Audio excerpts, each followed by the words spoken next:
For a long time, when people talked about housing affordability, the conversation mainly focused on home prices and mortgage rates. But now there's another major expense putting pressure on homeowners and buyers.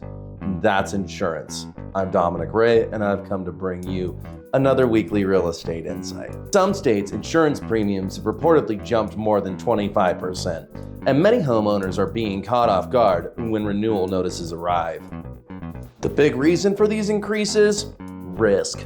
Insurance companies are dealing with higher costs tied to severe weather events, wildfire exposure, hail damage, flooding concerns, and rising construction costs for repairs and rebuilding. Even areas that haven't traditionally been viewed as high risk are starting to see insurance adjustments as companies reevaluate how they price coverage. For buyers, this creates another layer of affordability that needs to be considered before purchasing a home.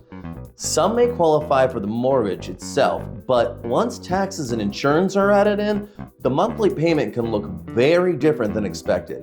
It's also changing the way some people think about location, property, condition, roofing age, and even long-term costs of owning certain types of homes. This is one reason today's housing market feels more complex than it did a few years ago. Buyers aren't just shopping for homes anymore, they're evaluating the total cost of ownership much more carefully.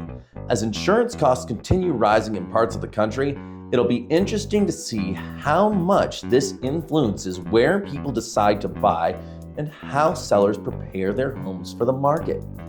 Do you think rising insurance costs are becoming just as important as mortgage rates when it comes to affordability?